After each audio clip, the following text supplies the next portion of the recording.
মানুষের ডিস্টেন্স এবং মুখে মাস্ক ব্যবহার এবং স্যানিটাইজার ব্যবহার, আমরা এইভাবে মানুষকে বাঁচাবো। পৃথিবীটা থাকবে এই সুন্দর মারা যায়নি। আজকে বন্দরের হতাশা বিক্রেতা মারা গেলেন, মোমবাতি বাজারের কিভাবে লাইট বাজারের বস্ত্র বিক্রেতা মারা গেলেন, তারপরেও কিন্তু চ্যালেঞ্জ করছে, এমএসভিপি সাহায্য করেছেন। তো এই জায়গাগুলো আপনাদের সবাইকে সচেতন হতে হবে। আমরা সবাইকে নিয়ে বসে আমি ভাবছি যে ক্লাবগুলোতে একবার সঙ্গে আমরা প্রত্যেক ক্লাবে রবিবারের দিন আমরা যাবো, প্রত্যেক ক্লাবের বন্ধুদের সঙ্গে আমরা মিলিত হবে। আর আপনাদের যা যা দরকার আছে ফোন করবেন। আমাদের প্রত্যেকবার দুর্গা পুজোয় আমরা তো ঝাড় দিয়ে পরিষ্কার করতাম, পুজো প্যান্ডেল কত নোংরা হয়, তাই একটু গাড়ির ওনারদের সঙ্গে কথা বলতে হবে। তারা যেন গ্রামের থেকে যত কম লোক আসবে তত মঙ্গল হবে, এটা একটু আমাদের দেখতে হবে। খুব লড়াই করছে, সে জায়গাতে তাদেরকে সাহায্য পাবো এই বিশ্বাস রেখে আমি আমার কথা শেষ করছি। আপনার যদি বলার শুরু করুন আমার সেই বিরুদ্ধে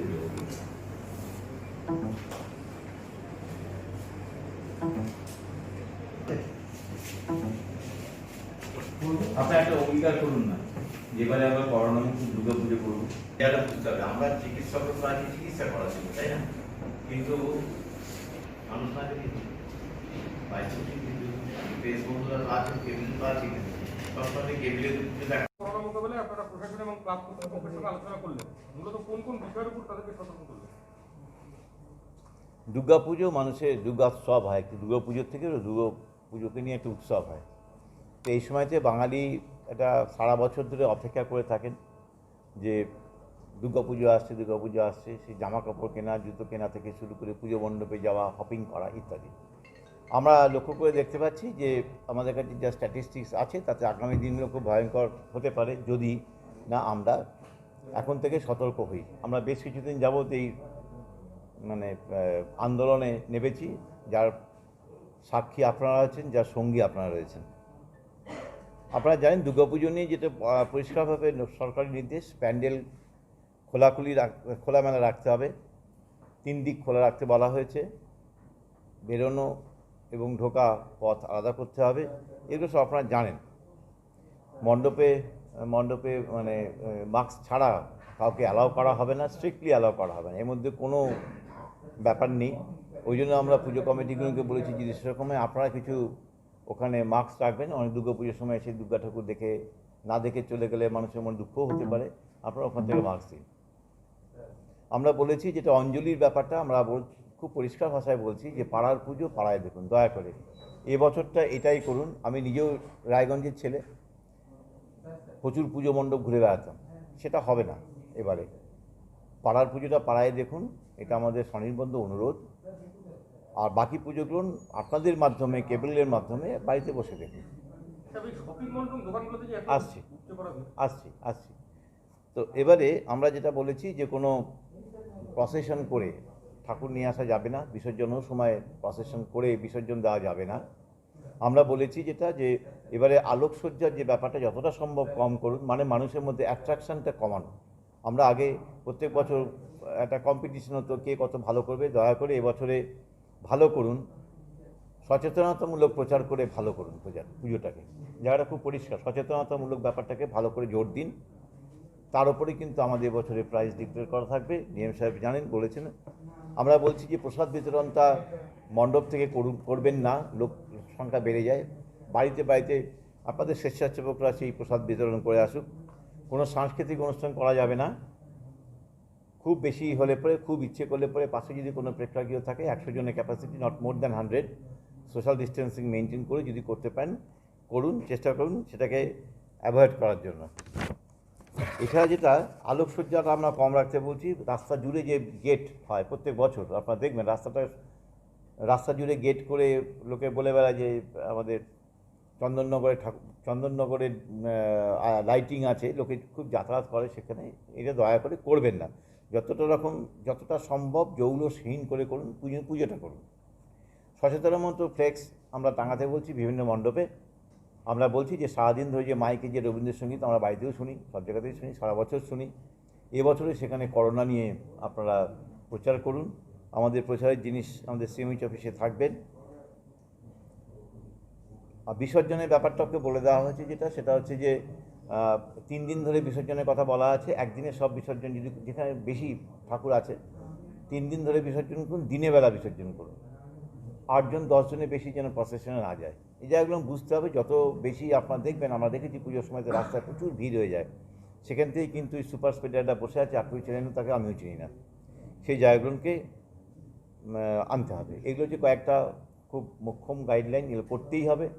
কারণ আমরা দেখতে পাচ্ছি যে যারা স্প্রেড করতে পারে বেশি, সুপার স্প্রেডার যাদেরকে বলছি, এই সংখ্যাটা কিন্তু দিনে দিনে বাড়ছে। আমাদের কাছে স্ট্যাটিস্টিক্স সেটা আছে। সুতরাং আপনার আশেপাশে কারা আছেন সেটা আপনিও জানেন না, আমিও জানি না। আমি আপনাদের কাছে রিকোয়েস্ট করব, আপনারা নিজেদেরও টেস্ট করিয়ে রাখবেন। পুজো মণ্ডপে ওনাদেরকেও বলেছি আপনারা নিজেদের টেস্ট করে রাখবেন। আমরা দেখতে পাই প্রত্যেক বছর পুজোর সময়তে জিনিসপত্র কেনাকাটির ধুম থাকে।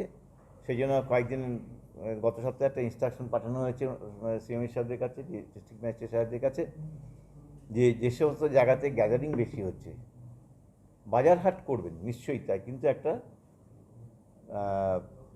জিনিস মেনে চলুন, স্বাস্থ্যবিধি মেনে চলুন। দেখুন, এটা আনলক 5 চলছে। আমরা এটাকে নর্মাল কন্ডিশন বলছি না, আমরা বলছি নিউ নর্মাল। আমরা খালি মুখে ঘুরে বেড়াতাম, that is a normal condition. এখনও আমরা ঘুরছি, সেটা হচ্ছে নর্মাল। কিন্তু এই মাস্কটা পরছি, this is call new normal. এই মাস্কটা থাকতে that is a new idea. দোকানে যাচ্ছেন, আপনারা বাজার করছেন, তারপরে দেখবেন সামনে একটা দড়ি টাঙানো আছে। ওই দড়ির এপাশে কাউকে আসতে দেওয়া হয় না। ওখান থেকেই সে লিস্ট দিচ্ছে, সেই লিস্ট অনুযায়ী সে ওখান থেকেই পাচ্ছে, যার যা কেনা বেচা হচ্ছে। দোকানে বিক্রি যেটা দ্যাট ইজ এ নর্মাল, কিন্তু দড়িটা কিন্তু দ্যাট ইজ নিউ। এই জায়গাটাকে আনতে হবে।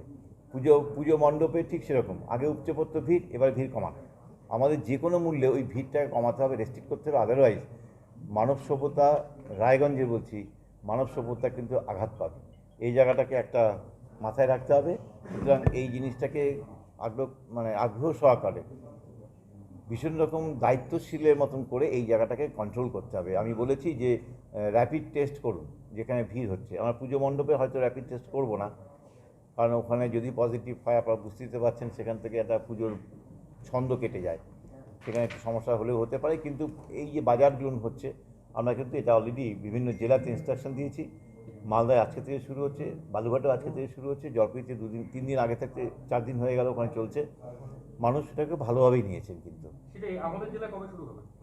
আমার ধারণা ওনারা দেখুন, এটা না আজকে বললাম এক্ষুনি হবে না, এটাকে টিম তৈরি করতে হয়। 10-15 কি প্রসেসটা প্রসেসটা কিছুই নেই। আমাদের টিম যাবে, 102-এর গাড়ি সঙ্গে থাকবে, অ্যাম্বুলেন্স থাকবে, মোবাইল কিয়ক্স আছে, মোবাইল কিয়ক্স সঙ্গে থাকবে।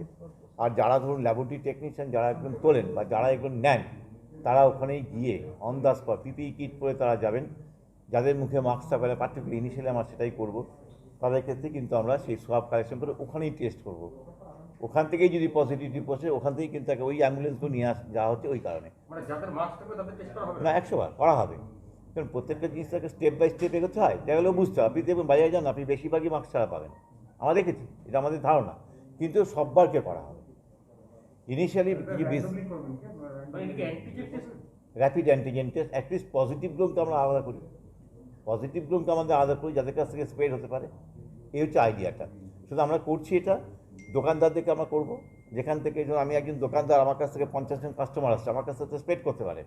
দোকানদাররা খুব হাইলি একটা জায়গা আছে, আমরা সেইগুলো করবো।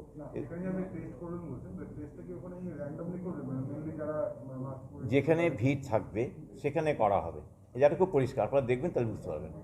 আমরা ছাড়বো না কারণ আমরা প্রত্যেকেই টেস্ট করবো। আমাদের জেলায় ভাইরাল লোডের কি তথ্য আছে?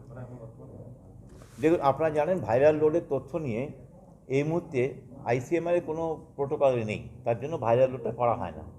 কিন্তু আমরা কয়েকজন চিকিৎসক যারা এটা দেখেছিলাম যে ভাইরাল লোডটা একটা জিনিস দেখতে হবে, কারণ ইটালিতে আমরা দেখেছি, আমরা জলপাইগুড়িতে এটা ভাইরাল লোড শুরু করেছি, আমাদের প্রায় 1500-র ওপরে স্টাডি করা হয়ে গেছে। আমরা এটাকে অলরেডি শুরু করেছি উত্তরবঙ্গে গতকাল থেকে বলছি। হ্যাঁ, এখনও সেটা করা হয়নি। গতকাল থেকে এই রিপোর্টগুলো আসছে। ভাইরাল মুখে বললাম হয় না, কিন্তু তথ্য দিয়ে করতে হয়। সেই ভ্যালু আছে একটা, সেই ভ্যালুটা কালকে আমি পরশুদিন আমি মালদায় মিটিং করেছি, যেখান থেকে আসে। আজকে আমি ওনাদের সঙ্গে মিটিং করবো, এখানকার মেডিকেল কলেজে ভ্যালু পাবেন, সেখান থেকে ওই যে ভ্যালুটা পাওয়া যায় সেই ভ্যালুটা আমি দেওয়া হয় না। আমরা জোগাড় করেছিলাম সেই জিনিসটাকে, ওই মেশিন থেকে আমরা নিয়েছিলাম, আমাদের নিজস্ব লোক বসিয়ে সেটাকে আমরা এখন উত্তরবঙ্গে চালু করছি। হয়তো মালদা থেকে অলরেডি কালকে শুরু হয়ে গেছে। কালকে আমি প্রতিদিন গিয়ে বলেছিলাম, কালকে থেকে আমাকে রিপোর্ট পাঠিয়ে দিয়েছে সিটি ভ্যালি ওখানকার কী স্ট্যাটাস প্রত্যেক দিনেরটা। আমরা যেমন 1400 মতন 1400-1500 এরকম কিছু একটা হবে, আমার এক্স্যাক্টলি মনে নেই। তো সেই জিনিসটা আমরা অলরেডি করেছি জলপাইগুড়িতে। সেখান থেকে ব্যাপারটা একই জায়গায় আসবে। ভাইরাল লোড কিন্তু সব জায়গাতে বাড়লে পরে এরকম হবে, কমলে পরে এরকম হবে। আমরা সেই ভাইরাল লোডটা আগামী এক সপ্তাহে একদিনে কিন্তু এটা বোঝা যাবে না। এটা একটু স্টাডি করতে হবে, 1 মাস 1.5 মাস স্টাডি করলে তখন বোঝা যাবে যে ভাইরাল লোডটা আছে রায়গঞ্জে কীরকম ভাইরাল লোড আছে সুপার স্প্রে। কিন্তু আমাদের ধারণা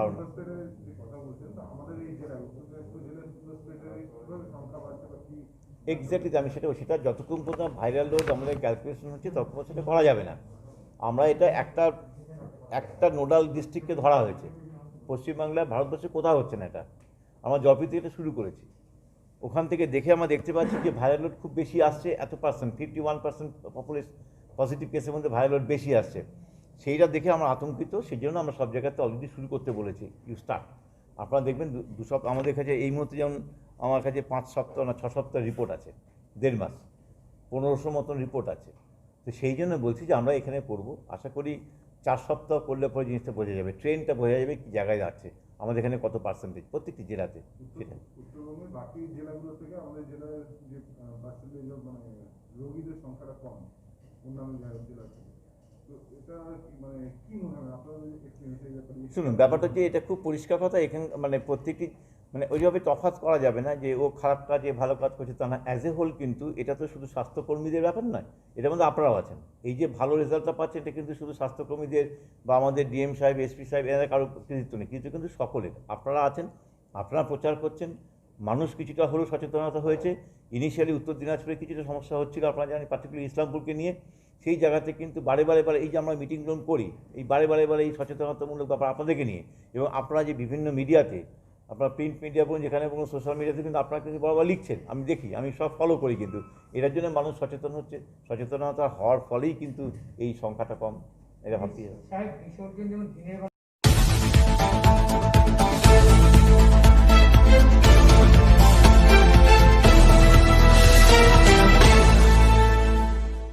ডিলাইট টেলিকম আপনাদের জন্য নিয়ে এসেছে প্রতিটি মোবাইল কেনাকাটার ওপর আকর্ষণীয় উপহার। আমাদের এখানে Samsung, Oppo, Vivo, Redmi, Realme, OnePlus, iPhone পাওয়া যায় এবং আমাদের এখানে আপনি পাবেন সহজ কিস্তিতে মোবাইল কেনার সুযোগ। এছাড়াও সমস্ত রকম মোবাইল অ্যাক্সেসরিজ আমাদের এখানে পাওয়া যায়। আমাদের ঠিকানা 123 Dum Dum road, Kolkata 74, opposite of Ghughudanga police ফাঁড়ি। আমাদের আরেকটি শাখা AC 251 Rabindrapalli, Keshtopur, opposite of Nilkamal super market, Kolkata 101। Delight টেলিকমে আপ টু 80% এক্সচেঞ্জের আকর্ষণীয় অফার চলছে। আমাদের মোবাইল নম্বর 9836337398 এবং 9831703065। মনে রাখবেন, দমদমের সব থেকে পুরনো mobile shop Delight Telecom. Best দামে বেস্ট পরিষেবা আমরাই সবসময় দিয়ে থাকি।